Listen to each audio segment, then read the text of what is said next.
As expected, interest rates have increased another 50 basis points.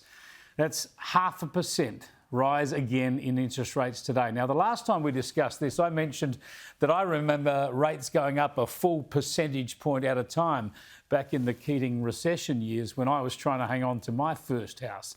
But the point is that in those days, we were already paying sort of 15%, 16% on our mortgage. And so as crippling as that was, when they bumped the interest rate up 1 percentage point, it was, of course, less than 10% increase in our payments. It's different now. We've become used to historically low interest rates and people have borrowed at historically low rates. We might have been paying 3% on our mortgage just a few months ago. So with rates increasing by more than 1% over the past couple of months, our repayments jumped by a third or more.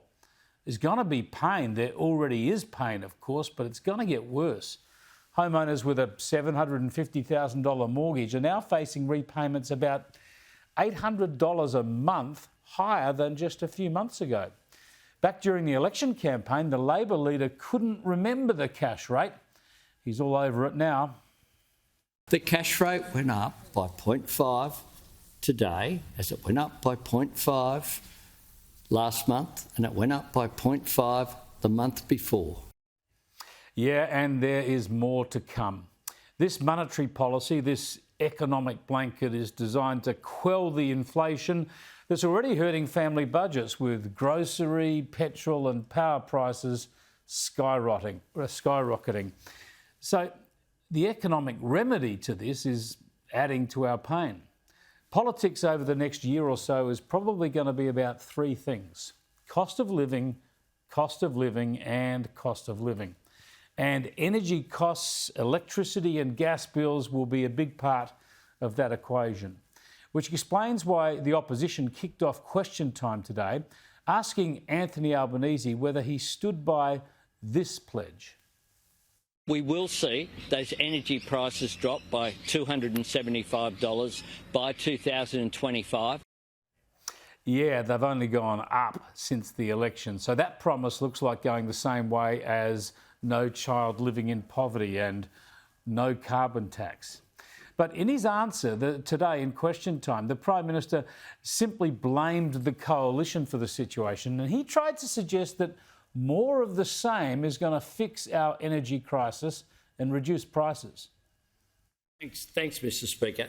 So it's a pretty simple principle here, and everyone understands that and no amount of bluster from those opposite will replace their failure over a decade of inaction. Over a decade of inaction. And the truth is that if you have a plan for more renewables in the system, because they are cheaper, you will have cheaper energy prices. Well, boy, it's as simple as that, hey? Now, this comes on a day the coalition looked to have caved in to the climate change zeitgeist, saying it will oppose Labor's climate bill, legislating a 43% emissions reduction target by 2030. But Peter Dutton says he'll take a higher emissions reduction target to the next election than the 28% the coalition took the last election. Now, that's why it looks like they've caved in, agreeing to even more climate action, when they should be pulling back, of course. But in reality, by the time we get to the polls again, 28% will already be in the bag. So the coalition will be able to promise something like 35% without doing much, if anything at all. Let's hope so. They have formally announced an inquiry into energy options, and that will include serious consideration of nuclear energy at last. Labor continues to mock this, claiming nuclear power is the most expensive option, and they reckon cheap, reliable energy, despite all our experience, will be a doddle.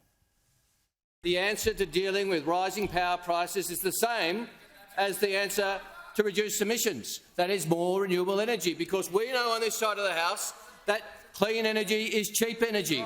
We know the sun doesn't send a bill and the wind doesn't send an invoice, something that the honourable members opposite haven't worked out.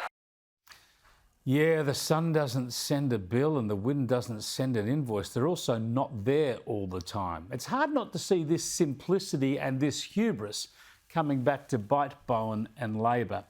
After all, no country has found this easy. Every country that's gone down this renewables path, including Australia, has been hit by energy shortages and price spirals. So by continuing the renewables push, Labor are bound to inflict more economic harm on the country just when we are least capable of dealing with it. Good luck.